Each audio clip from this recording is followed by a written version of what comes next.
The Miser in the Bush. A farmer had a faithful and diligent servant, who had worked hard for him 3 years, without having been paid any wages. At last it came into the man's head that he would not go on thus without pay any longer. So he went to his master, and said, "I have worked hard for you a long time. I will trust to you to give me what I deserve to have for my trouble." The farmer was a sad miser, and knew that his man was very simple-hearted. So he took out 3 pence, and gave him for every year's service a penny. The poor fellow thought it was a great deal of money to have, and said to himself, "Why should I work hard, and live here on bad fare any longer? I can now travel into the wide world, and make myself merry." With that he put his money into his purse, and set out, roaming over hill and valley. As he jogged along over the fields, singing and dancing, a little dwarf met him, and asked him what made him so merry. "Why, what should make me downhearted?" said he. "I am sound in health and rich in purse, what should I care for? I have saved up my 3 years' earnings and have it all safe in my pocket." "How much may it come to?" said the little man. "Full 3 pence," replied the countryman. "I wish you would give them to me," said the other. "I am very poor." Then the man pitied him, and gave him all he had, and the little dwarf said in return, "As you have such a kind honest heart, I will grant you 3 wishes, 1 for every penny. So choose whatever you like." Then the countryman rejoiced at his good luck, and said, "I like many things better than money. First, I will have a bow that will bring down everything I shoot at. Secondly, a fiddle that will set everyone dancing that hears me play upon it. And thirdly, I should like that everyone should grant what I ask." The dwarf said he should have his 3 wishes. So he gave him the bow and fiddle, and went his way. Our honest friend journeyed on his way too, and if he was merry before, he was now 10 times more so.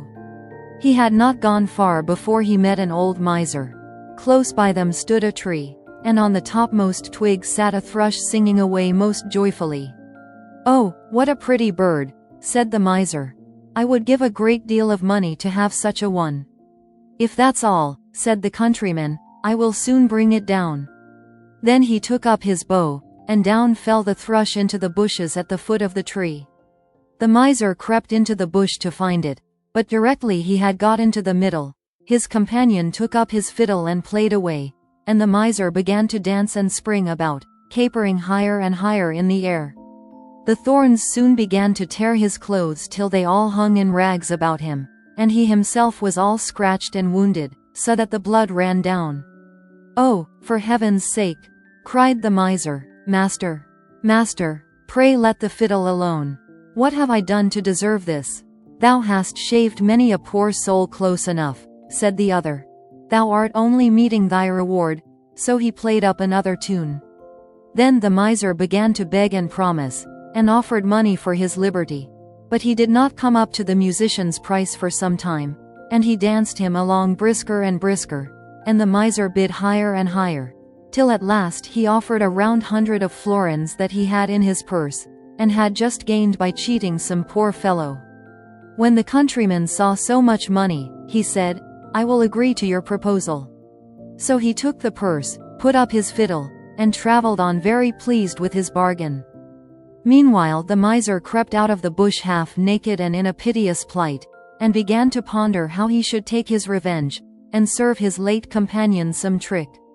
At last he went to the judge, and complained that a rascal had robbed him of his money, and beaten him into the bargain, and that the fellow who did it carried a bow at his back and a fiddle hung round his neck. Then the judge sent out his officers to bring up the accused wherever they should find him, and he was soon caught and brought up to be tried. The miser began to tell his tale, and said he had been robbed of his money. "No, you gave it me for playing a tune to you," said the countryman, but the judge told him that was not likely, and cut the matter short by ordering him off to the gallows. So away he was taken, but as he stood on the steps he said, "My lord judge, grant me one last request." "Anything but thy life," replied the other. "No," said he, "I do not ask my life, only to let me play upon my fiddle for the last time." The miser cried out, "Oh, no, no, for heaven's sake don't listen to him. Don't listen to him. But the judge said, "It is only this once, he will soon have done." The fact was, he could not refuse the request, on account of the dwarf's third gift. Then the miser said, bind me fast, for pity's sake." But the countryman seized his fiddle, and struck up a tune, and at the first note judge, clerks, and jailer were in motion. All began capering, and no one could hold the miser.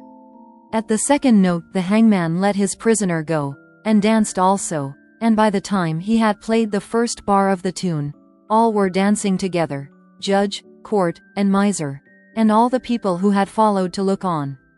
At first the thing was merry and pleasant enough, but when it had gone on a while, and there seemed to be no end of playing or dancing, they began to cry out, and beg him to leave off, but he stopped not a whit the more for their entreaties, till the judge not only gave him his life, but promised to return him the 100 florins.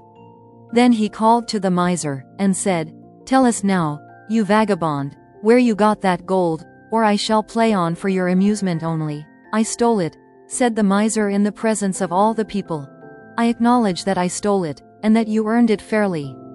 Then the countryman stopped his fiddle, and left the miser to take his place at the gallows.